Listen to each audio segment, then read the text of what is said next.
গেল ১৬ বছর ধরে সাধারণ শিক্ষার্থীদের ওপর ছাত্রলীগের অমানবিক নির্যাতন, নিপীড়ন ও হামলার ঘটনায় গণতদন্ত কমিশন গঠন করা হবে বলে জানিয়েছেন বৈষম্যবিরোধী ছাত্র আন্দোলনের অন্যতম সমন্বয়ক হাসনাত আব্দুল্লাহ। এমনকি ছাত্রলীগের নৈরাজ্যের সঙ্গে যারা যুক্ত ছিল, বিশ্ববিদ্যালয় ও হল প্রশাসনকে তাদের বিরুদ্ধে মামলা দায়ের করতে হবে বলে তিনি মনে করেন।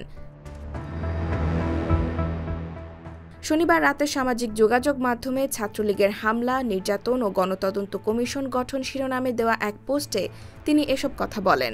ফেসবুকে দেওয়া ওই পোস্টে হাসনাত বলেন, গত ১৬ বছর ধরে আওয়ামী লীগের পোষ্য গুন্ডা বাহিনী ছাত্রলীগ দেশের শিক্ষাঙ্গনগুলোতে ত্রাসের রাজত্ব কায়েম করেছে।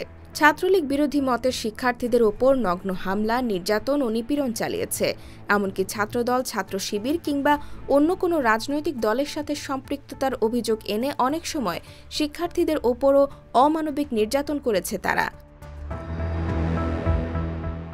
তিনি বলেন, জুলাই বিপ্লবের পুরোটা সময় দেশের শিক্ষা প্রতিষ্ঠানগুলোতে ছাত্রলীগ ধারাবাহিকভাবে হামলা চালিয়েছে এবং আন্দোলনকারীদের বিভিন্নভাবে বাধা দিয়েছে।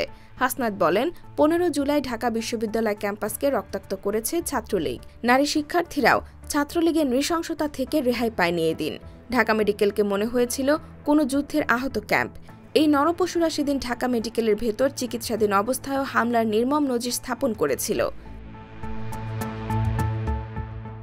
স্ট্যাটাসে লেখেন, জুলাই বিপ্লবে ক্যাম্পাসগুলোতে হামলাকারী ছাত্রলীগের নেতাকর্মীদের বিরুদ্ধে মামলা দায়ের করার জন্য বিশ্ববিদ্যালয় প্রশাসন, হল প্রশাসন এবং শিক্ষার্থীদের নিয়ে আগামীকাল গণতদন্ত কমিটি গঠন করা হবে।